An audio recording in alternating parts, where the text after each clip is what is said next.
빌라델비아 교회의 사제에게 편지하라. 거룩하고 진실하사 다윗의 열쇠를 가지시니 곧 열며 닫을 사람이 없고 닫으며 열 사람이 없는 그가 이르시되 볼지어다 내가 내 앞에 열리 문을 두었으되 능히 닫을 사람이 없느니라. 내가 내 행위를 아노니 내가 작은 능력을 가지고서도 내 말을 지키며 내 이름을 배반하지 아니하였도다. 보라, 사탄의 회당 곧 자치 유대인이라 하나 그렇지 아니하고 거짓말하는 자들 중에서 몇을 내게 주어 그들로 와서 내 발 앞에 절하게 하고 내가 너를 사랑한 줄을 알게 하리라. 내가 나의 인내의 말씀을 지켰은즉 내가 또한 너를 지켜 시험의 때를 면하게 하리니 이는 장차 온 세상에 임하여 땅에 거하는 자들을 시험할 때라. 내가 속히 오리니 내가 가진 것을 굳게 잡아 아무도 내 면류관을 빼앗지 못하게 하라. 이기는 자는 내 하나님의 성전의 기둥이 되게 하리니 그가 결코 다시 나가지 아니하리라. 내가 하나님의 이름과 하나님의 성 곧 하늘에서 내 하나님께로부터 내려오는 새 예루살렘의 이름과 나의 새 이름을 그 위에 기록하리라. 기 있는 자는 성령이 교회들에게 하시는 말씀을 들을지어다. 아멘. 저들은 어떻게 위기를 극복하였을까? 그런 제목으로 은혜를 나누려합니다. 종말의 시계라는 얘기 들어보셨어요? 미국의 과학자들, 그 중에서도 핵과학자들로 이루어지는 회의체인데요.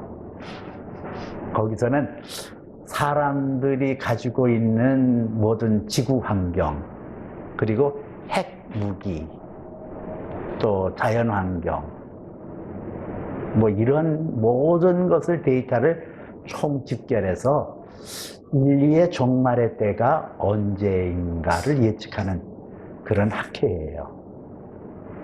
근데 그 학회에서 지난 19년도에 발표하기를 자정을 인류 종말의 때라 이렇게 보면은 그 자정의 때에 100초 전이다. 1분 40초 전에 놓여 있다. 아주 촉급하게 종말의 때가 가까웠다. 그렇게 예측을 했어요. 이 자연 세계에 일어나는 현상들, 인류의 역사에 나타나는 것들, 그리고 이런 모든 사람들의 과학의 발달, 이런 것들을 총체적인 데이터를 잡아서 그 시계의 초침과 분침을 예측하며 지구 종말의 시계를 그렇게 얘기했다고 한다면 성경은 뭐라고 얘기할까? 성경에서는 이 시대를 어떻게 이해를 하고 어떻게 말을 하고 있을까? 디모데후서 3장 1절 2절에 보니까 너는 이것을 알라. 말세의 고통의 때가 이르러 사람들이 자기를 사랑하고 자랑하며 또 교만하며 비방하며 부모를 거역하며 감사하지 아니하며 거룩하지 아니하며 이렇게 이 종말의 때에서 얘기하기를 사람들이 자기를 사랑한다고 해요. 자기를 사랑하며 그리고 또 돈을 사랑하며 자랑하며 교만하며 비방하며 부모를 거역하며 감사하지 아니하며 거룩하지 아니한다. 이렇게 나열하고 있거든요. 근데 한번 이 시대의 흐름을 살펴보자고요. 종말의 때가 이르러 말세의 때가 이르러 고통의 때가 온다. 그 특징 중에 하나가 고통의 때라는 거예요. 정신적으로 심히 괴롭고 불안하고 두렵고 그런 정신적인 괴로움의 때. 그뿐만 아니라 경제적으로 아주 핍박을 당하고 어렵고 그리고 이 전염병에 의해서 사람들이 굉장히 어려움을 겪고 있잖아요. 이 고통의 때가 이르러 이 고통의 때가 지금 우리가 살고 있는 세대 아닌가. 또 돈을 사랑하며, 이 사람들의 의식 구조가 그러잖아요. 돈만 있으면 돼. 뭐니 뭐니 해도 뭐니가 최고야. 뭐 이런 말들 흔히 쓰잖아요. 돈. 돈을 사랑하며, 자기를 사랑하며, 아주 개인주의가 되었어요. 뭐 누가 죽거나 살거나 나만 살면 돼. 이러는 아주 개인주의가 팽배한 이 시대. 그 부모를 거역하며, 이거는 권위주의를 탈피하고자 하는 움직임. 부모를 거역하는데 누구를 따르겠어요? 뭐 선생을 귀하게 여기겠습니까? 어떤 권위자에 대한 아주 불신, 그것은 나중에 배교로 이어져 가요. 이런 마지막 종말의 때 말세에 대하여 성경은 우리에게 분명히 그 징조를 제시하며, 그날의 현상에 대해서는 마태복음 24장에 나와 있어요. 그때에 큰 환난이 임하리니 창세로부터 지금까지 이런 일이 없었겠고 이후에도 없으리라. 이 마태복음 24장 12절에서 말씀하는 내용은 뭐냐면은, 이 환난의 때가, 종말의 때는 무서운 환난이 파도처럼 막 뱅 하고 막 가는 것처럼 그렇게 사정없이 우리에게 임할 것이다. 또 경주자가 마지막 그 결승점을 앞두고 스포트하는 모습으로 그렇게 임할 것이다. 성경은 그렇게 말씀하고 있어요. 근데 그 환난의 크기와 그 깊이와 그 두려운 것이 창세로부터 지금까지 이런 일이 없었겠고 이후에도 없으리라. 전무후무한 큰 환난의 무서운 사건들이 온 땅, 온 하늘에 뒤덮일 것이다. 성경이 가르쳐주는 진리예요. 그런데 오늘 24장 12절 이어서 13절에서는 예수님께서 뭐라고 말씀하시냐면은, 그때의 그날을 감하지 아니하면 모든 땅에 관한 모든 육체가 구원을 받지 못하겠고 그래요. 그날을 감하지 않으면, 그날에 하나님께서 은혜를 주시지 않으면, 그날에 하나님의 은총을 주시지 않으면 이 세상의 모든 육체가 구원을 얻지를 못한대요. 얼마나 두렵고 떨리는지.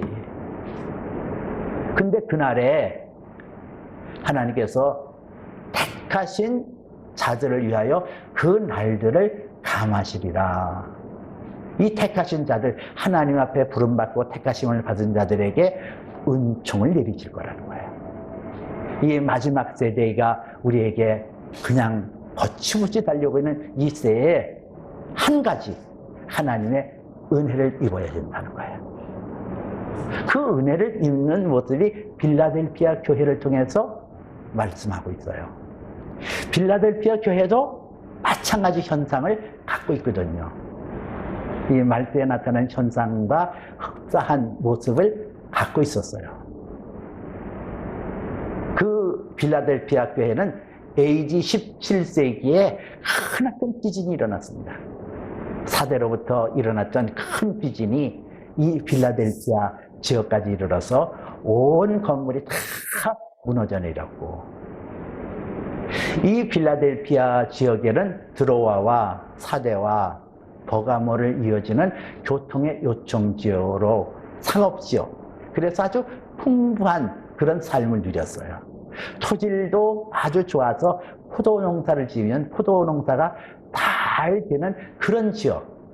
그런데 어느 날 지진이 일어나서 모든 것이 막 뒤엉켜 막 그런 고난을 겪었고, 그 후유증이 그 위에도 계속적으로 있었거든요. 한난의 비바람을 받았던 빌라델피아 지역. 그리고 동족의 위험들, 이 동족이라는 것은 오늘 여기 성경에 보니까 보라 사탄의 회당이라, 자칭 유대인이라나 그러나 저들은 거짓말하는 자들이라, 이렇게 말씀하면서 지금 자칭 유대인이라고 하는 거짓말하는 자들, 사탄의 회당이라 이렇게 얘기를 하잖아요. 8절에 그 유대인이라는 사람들은 디아스포라라고 해서 AD 70년경에 그 예루살렘이 멸망하면서 많은 민족들이 흩어졌죠. 그것을 흩어진 민족 할 때 그것을 디아스포라라고 그러는데요. 그때 유대인들이 각 지역으로 퍼지면서 이 빌라델피아 지역에도 많은 유대인들이 와서 회당에서 그들의 그 종교인 유대교를 믿었거든요. 근데 이 유대 사람들의 특징은 뭐냐면은 우리는 아브라함의 자손이다.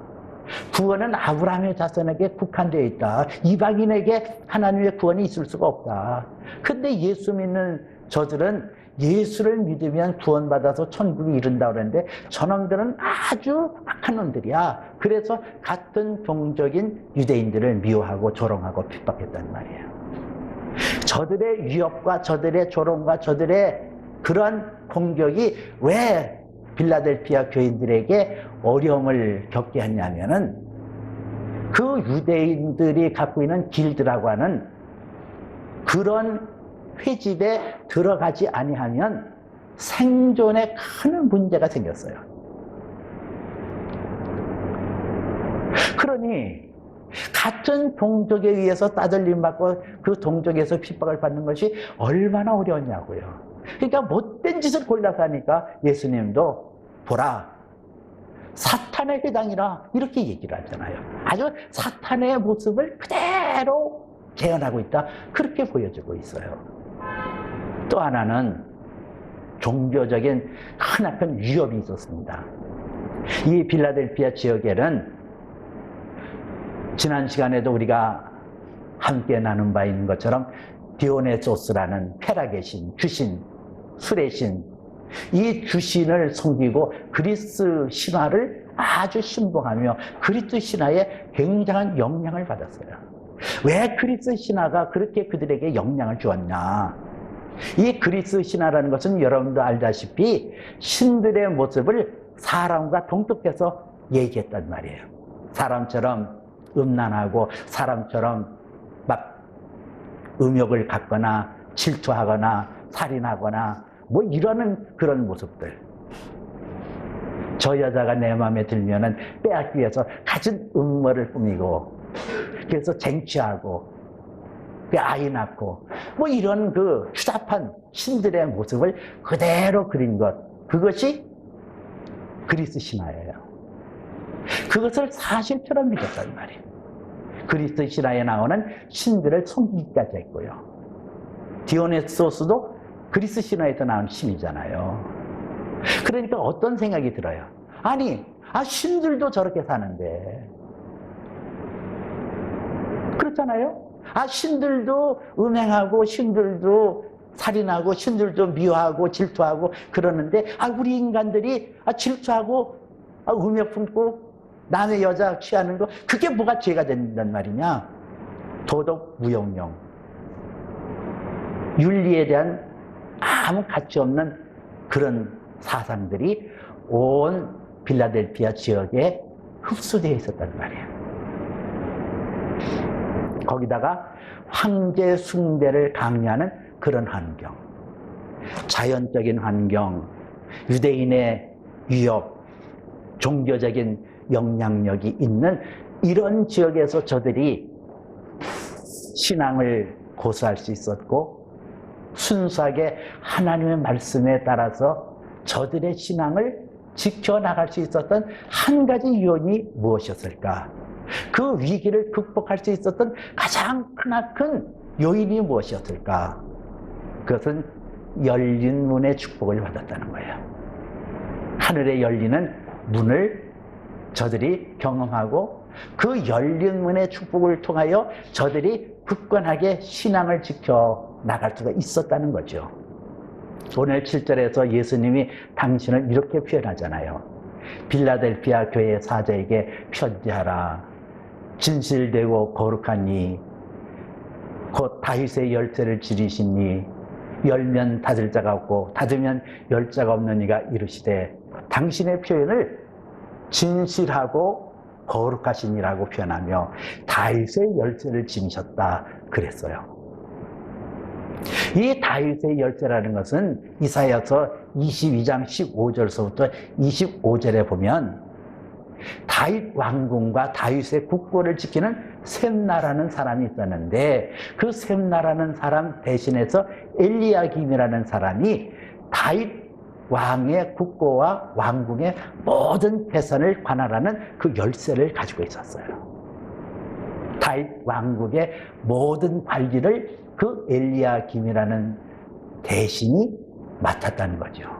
이것을 지금 여기에 응용하여 다윗의 열쇠를 가지시니 곧 하늘의 모든 영광과 하늘의 모든 것을 닫고 열 수 있는 권세를 지니신 하나님의 아들 예수 그리스도는 진실하고 거룩하다, 그렇게 얘기를 하고 있는 거예요. 그러면서 8절에 내가 내 행위를 아노니 내가 작은 능력을 가지고 내 말을 지키며 내 이름을 배반하지 아니하였도다 그랬습니다. 그리고 그 앞절에 뭐라고 얘기했어요? 내가 내 앞에 열린 문을 두었으니 닫을 사람이 없으리로다 그러잖아요. 내가 왜 너에게 열린 문을 주었냐?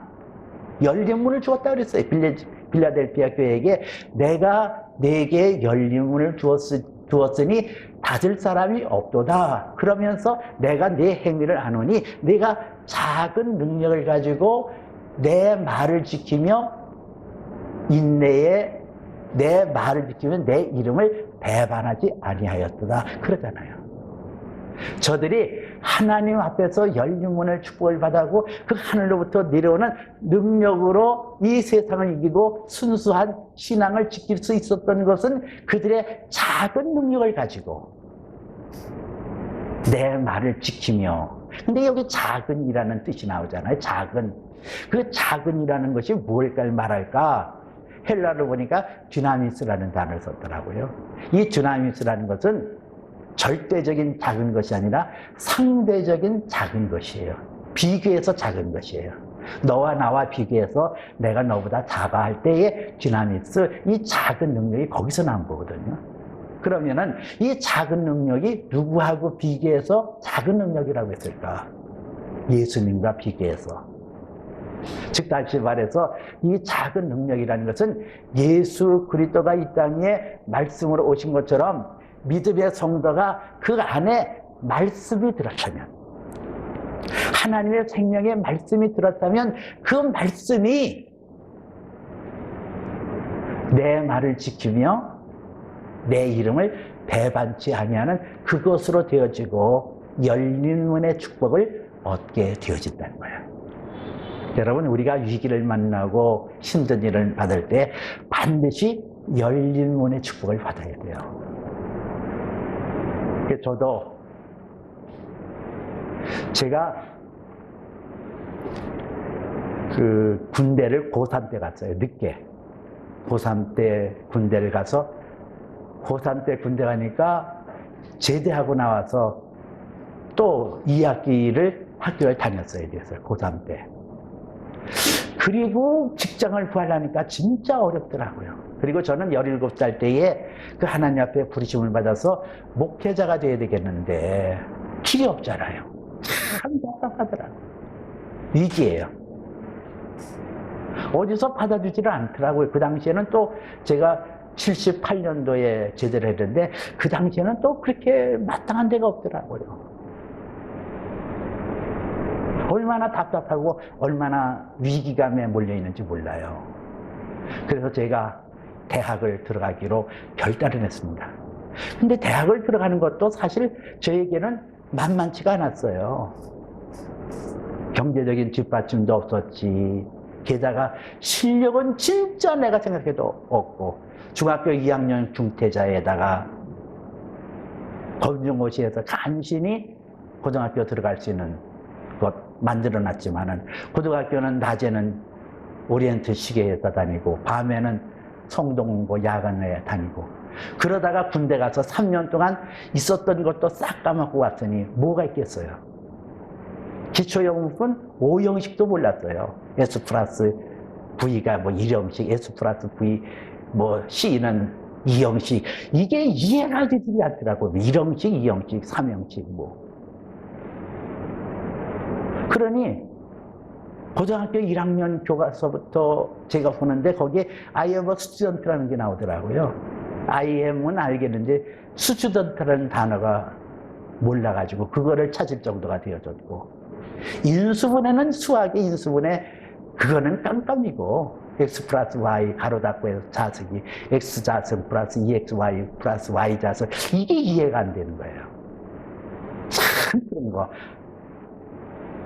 국어의 국어도 모르고 이러는 제가 어떻게 대학에 들어가요? 아니 참 딱하잖아요. 여러분 생각해도 딱하죠. 근데 하나님께서 저에게 열리문을 축복을 주셨어요. 제가 80년대에 경희대학교 들어갔는데, 경희대학교에 경제학과를 들어가려면 그 당시엔 예비고사가 있었거든요. 그 예비고사에 340점 만점에 270점 이상이라야 들어가요. 근데 제가 들어갔어요. 여러분, 제 실력이에요? 제 노력이에요? 아니에요. 이게 전적인 하나님의 열리문의 축복이에요. 내가 아는 것만 예비고사 나왔더라고요. 신기하죠? 아는 것만 나왔어요. 그리고 그 당시에 본고사가 있어서 전 못 들어갔어요. 예비고사 가지고 들어갔어요. 그 당시에 또 과학, 무슨 뭐 생물학, 생물, 무슨 화학, 이런 거는 전무고요. 뭐 공부는 하는데 그거 안 배웠거든요. 화학도 안 배웠고, 뭐 생물 안 배웠고, 뭐 이거 다 몰라요. 근데 예비고사에서 그 4개의 과목 중에서 3개의 과목은 빼고 1개 과목만 선택할 수 있다고 했고, 그러니 이거는 하나님께서 모든 제도고 모든 다 나를 위해서 만들어 놓은 것 같은 생각이 들 정도로, 이거는 저의 능력 절대로 아니에요. 이거는 열린문의 축복이에요. 열린문의 축복을 제가 받으니까 어떤 현상이 일어났냐. 사랑하는 아내를 얻게 되어졌고, 또 신학대학원에 입학할 수 있었고, 사명을 감당할 수 있었어요. 이 열린문의 축복을 우리가 받아야 돼요. 열린문의 축복. 오늘 성경에 보니까 내가 작은 능력을 가지고 내 인내의 말씀을 지켰습니다. 내가 내 말을 지키고 내 이름을 배반하지 않았다. 내 안에 하나님의 말씀을 담아두는 것이 대단히 중요해요. 그래서 이것을 인내의 말씀, 이 인내의 말씀을 내가 지켰은즉 내가 또한 너를 지켜 환난의 때를 면하게 하고, 이는 모든 사람들이 그 환난에 임하게 될 그때를 면하게 하겠다. 성경은 그렇게 말씀하고 있어요. 여기서 인내의 말씀이 뭘까? 내가 나의 인내의 말씀을 지켰은즉 그러잖아요. 이 인내의 말씀을 알아야 돼요. 인내의 말씀, 오래 참고 기다렸던 인내의 말씀이 뭔가? 그것은 구약시대에서부터 하나님께서 이 땅에 하나님 나라가 도래할 것을 예언했고 선지자를 통해서 알려줬거든요. 그 인내의 말씀이라는 것은 하나님 나라를 기다리는 그 말씀이에요. 내 안에 하나님 나라가 임해야 된다는 거예요. 하나님 나라는 먹는 것과 마시는 것에 있지 않고 오직 의와 평안과 실학이라. 로마서 14장 17절에 말씀하고 있잖아요. 하나님의 나라가 내 안에 있습니까? 여러분 한번 살펴보세요. 내 안에 실학이 있습니까? 먹는 것과 마시는 것에 있지 않고 오직 의와 평강과 실학. 평강이 있습니까? 실학이 있습니까? 근데 이 하나님 나라는 여기 있다 저기 있다 하지 못하리니 너희 안에 있느니라. 하나님 나라가 내 안에 있는 거예요. 여러분, 하나님 나라가 내 안에서 왕성하게 지배할 때에 우리가 환난날에 시련의 때에 하늘의 문이 열리고 능히 그것을 극복할 수 있고 그것을 넘어갈 수 있다니까요. 내가 하나님 나라를 어떻게 내 안에 영접할 수 있을까요? 마태복음 3장 2절에 보니까 예수께서 세례를 받으실 때에 물에서 올라오시니 하늘이 열리고 하나님의 성령이 비둘기같이 그 위에 임하시는 것을 보시더니 그런 말씀이 있어요. 예수님이 요단강에서 세례 요한을 통해서 세례를 받으셔요. 이 세례라는 것보다 사실은 침례라는 게 맞죠. 베타이즈. 물에 잠겼다가 올라오는 거. 그건 사람이 하는 거예요. 죄인들이 나는 죄인입니다. 죄에 대해서 죽습니다. 그리고 하나님의 의로 다시 살아납니다 하는 것이 베타이즈, 그 침례의 본래 의미예요.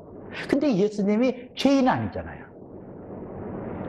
예수님은 우리와 같은 분이로되 죄는 없으신다 그랬거든요. 그는 죄가 없으셔요. 근데 왜 예수님께서 굳이 요단강가에서 세례를 받으셨을까? 그것도 세례 요한에게. 이 세례 요한의 일은 뭐냐면 회개하러 천국이 가까웠느니라예요. 그것도 성경은 우리에게 말씀하시기를 천국은 침노하는 자의 것이래요. 세례 요한의 때서부터 천국은 침노를 당하느니 침노한 자가 얻을 것이느니라. 이 침례, 세례, 이것이 참 중요하단 말이에요. 여러분, 예수님도 죄가 없으신 분인데 요단강가에서 세례 요한에게 침례, 세례를 받으셨다고 한다면 저와 여러분들이 하나님 앞에 나와 나는 죄인입니다 고백하는 것, 이게 어색하나요? 아니, 왜 교회 나와서 자꾸 회개를 얘기해서 자꾸 죄인으로 몰아가나? 여러분, 회개를 얘기하면 자꾸 마음에 막 부담이 생기고 막 거추장스럽고 그래요? 아니, 예수님이라도, 죄 없는 예수님도 이 세상에 오셔서 세례를 받으셨거든요. 그러면 나는 마땅히 예수님을 본받아 예수님 앞에 나와 세례, 그것은 회개예요. 날마다 주님 앞에 죽고 예수님 안에서 살아나는 거, 이게 회개라니까요. 그게 어색할 거 없잖아요. 그게 바로 내 인내의 말씀을 지켰은즉 그것을 내 삶 속에 그대로 응용하는 거예요. 예수님 앞에 나와 좀 어떤 데는 그걸 말할 때 좀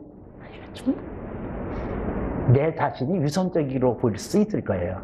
나는 죄인입니다.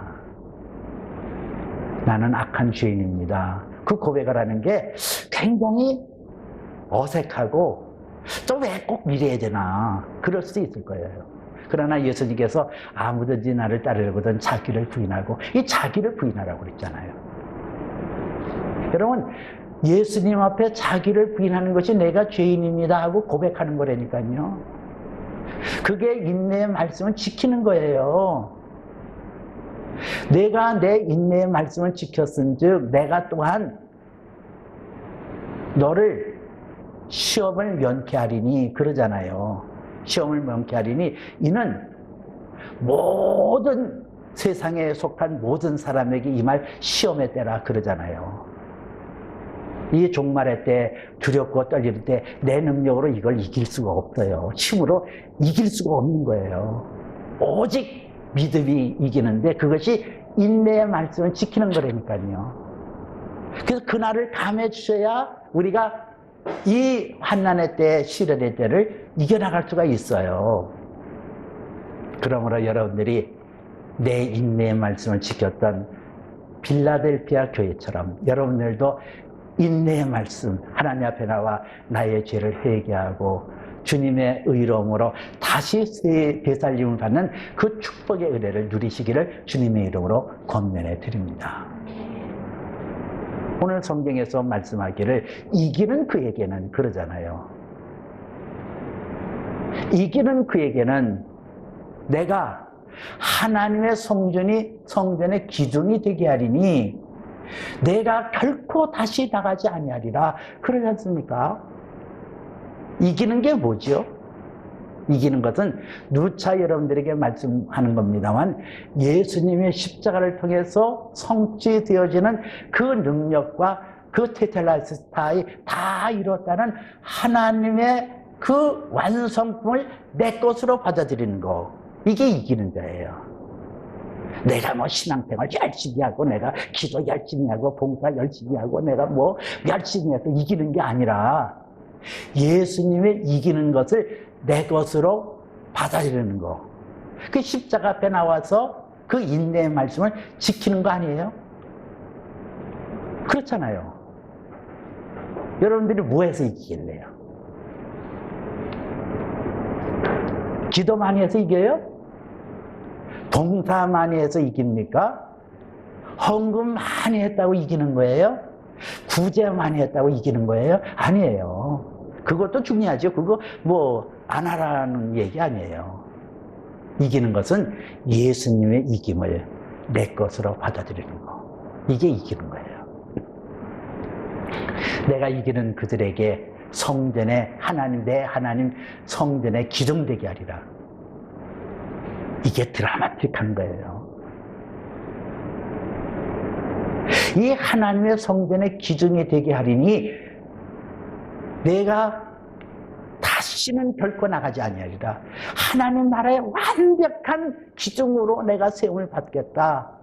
그러면서 말씀하잖아요. 이는 하나님의 이름과 하나님의 성, 하늘에서부터 하나님께로부터 내려오는 새 예루살렘의 이름과 내 새로운 이름을 그의 위에 기록하리니, 그것처럼 저와 여러분들의 이름을 그 새하늘과 새 땅의 주역으로 세움받아 그날의 복되고 아름다운 그 모습을 갖게 하리라. 빌라델피아 교회에게 약속하신 주님이 오늘 저와 여러분에게 동일하게 약속하고 있다는 말이에요.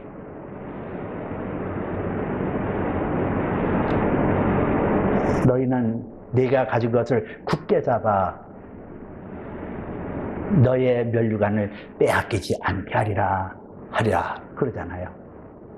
너는 내게 가진 것을 굳게 잡아, 내게 있는 그 면류관 굳게 잡아 아무도 내 면류관을 빼앗지 못하도록 하라. 우리가 보통 사람 아니에요. 예수 안에서 새로운 피조물이요 하나님 나라의 기둥이요 그 이름의 새 이름을 기록할 위대한 이름이 저와 여러분들이에요. 우리가 하나님 앞에 말씀 속에 거하고 말씀 속에 우리가 들어갈 때에 하나님께서는 우리에게 지혜를 주시고 총명을 주시고 분별력을 주셔서 이기게 하시거든요. 오늘 여기 성경에 보니까 거짓말하는 자들 유대인이라고 그랬잖아요. 그들 가운데 며칠 내게 주어 내 발 앞에 절하게 하고 내가 너를 사랑하는 줄 알게 하랍니다. 그러잖아요. 그 유대인들이 간사하게 유혹하거든요. 야, 그 뭐 세상에서 뭘 그렇게 유별나게 사냐. 황제 숭배도 하고 세상도 즐기면서 예수 믿어야지. 근데 그 사단의 회장이었던 거짓말하는 그들을 분별하고, 그 빌라델피아라는 것은 형제 사랑이라는 의미가 담기는데 형제를 사랑하고 하나님을 사랑하는 빌라델피아 교회들, 하나님의 말씀이 내 안에 들어오고 그 말씀 속에서 하나님 나라가 나를 장악하게 되어지면 이런 현상이 일어난다는 거예요. 귀 있는 자는 성령이 교회들에게 하는 말씀을 들을지어다 그러잖아요. 이 세상이 요란해지고 있어요. 진짜 요란해요. 진짜 혼잡해요. 혼탁해요. 진리가 여기 있고 저기 있다 막 난리를 칩니다. 이 주의 종들이 정말 두렵고 떨리는 마음으로 무릎을 꿇어야 될 때예요. 여러분들이 주의 종을 신뢰하고 주의 종은 하나님 앞에 신실성을 가져야 될 때, 그래서 오직 목자는 양을 알고 양은 목자의 음성을 듣느니라는 것처럼 여러분들의 목자가 여러분들을 바르게 인도를 해야 되는 시점에 놓여 있어요. 여러분들도 저를 위해서 기도해 주셔야 돼요. 제가 흔들리면 여러분들도 흔들려요. 제가 잘못되면 여러분들도 잘못돼요. 제가 지옥으로 가면 여러분들도 같이 지옥 갑니다. 그러니까 아주 중요한 때에 여러분들이 살고 있다니까요. 어떤 목회자의 음성을 듣고 신앙생활 하냐에 따라서 여러분들의 영혼의 문제가 좌지우지 된다니까요. 그러니까 여러분들도 살기 위해서는 저를 위해서 기도해 줘야 돼요. 주의 종이 하나님 말씀에 의해서 진리로 걸어가게 하시고 진리를 바르게 인식하게 하시고 바르게 전파하게 해달라고 기도해 주셔야 돼요. 왜? 세상이 혼잡하니까. 귀 있는 자는, 이게 성령이 교회들에게 하시는 말씀을 들을 수 있는 귀가 복된 귀예요. 그러기 위해서는 여러분들이 훈련해야 되거든요. 하나님 말씀에 귀를 기울이는 훈련, 하나님 말씀을 즐거워하는 그런 모습들, 그것을 통해서 여러분들이 열린 문의 축복을 받을 때 우리 앞에 당하는 환난의 비바람이 온다 할지라도 두려워할 이유도 없고 결코 그것이 나를 잠식하거나 나를 멸망하지 아니할 것으로 믿으시길 바랍니다. 열린 문의 축복, 저와 여러분들이 다 누리시기를 주님의 이름으로 축복해 드립니다. 기도합니다.